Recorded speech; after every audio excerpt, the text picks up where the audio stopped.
যে মিটারটা আমার হাতে দেখতে পাচ্ছেন, এখানে যে লাল বাতি জলে নেবে, দেখেন মিটারটা কিন্তু কোনো বৈদ্যুতিক লাইন নেই, তারপরেও এটা জলে নিতেছে, তার মানে অটো পালস হচ্ছে, তার মানে এটা লাইন ছাড়াও এখানে রিডিং উঠতেছে, বিদ্যুৎ বিল বাড়তেছে। এরকমের মিটার গ্রাহকের বাসায় লাগানো থাকে।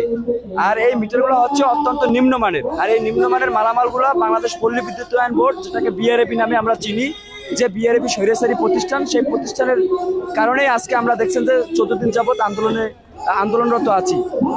এই একমাত্র এই যে মিটার, এই কারণে এই বিদ্যুৎ বিল বাড়ার কারণে বিভিন্ন গ্রাহক বিভিন্নভাবে ভোগান্তির শিকার হয়। তারা বলে আমাদের এত বিল হয় কেন, আমরা একটা ফ্যান দুইটা বাতি জ্বালাই, আমাদের বিল এত বেশি আসে কেন? বিল আসার একমাত্র বেশি কারণ হচ্ছে এই মিটারের লাল বাতি জ্বলে নিম্নমানের মাল হওয়ার কারণে এই বিল বাড়তে থাকে, রিডিং বাড়তে থাকে, যার ফলে দেখা গেছে 30 ইউনিট থেকে 300 ইউনিট, 300 ইউনিট থেকে 5000 ইউনিট পর্যন্ত হয়, 500 টাকা বিল থেকে প্রায় 5000 টাকা বিল পর্যন্ত হয়। এর একমাত্র কারণ হচ্ছে বাংলাদেশ পল্লী বিদ্যুতায়ন বোর্ড, যারা এর চেয়েও ভালো মানের মিটার আন্তর্জাতিক বাজারে পাওয়া যায়, বিশ্বের বিভিন্ন বাজারে পাওয়া যায়, তারা চায়না থেকে কম দামের মিটার ক্রয় করে আমাদের বাংলাদেশের এই গ্রাহক প্রান্তে পৌঁছাবে, কম দামে কিনে বেশি দামে বিক্রি করে, পল্লী বিদ্যুৎ সমিতির কাছ থেকে বেশি দামে টাকা নিয়ে নেয়। এর একমাত্র কারণ হচ্ছে এই বাংলাদেশ পল্লী বিদ্যুতায়ন বোর্ড। আর আমরা এই কারণেই আজকে এই পবিত্র শহীদ মিনারে অবস্থান করতেছি 14 দিন যাবত, ওই বিআরএবি স্বৈরাচারী প্রতিষ্ঠানের বিরুদ্ধে।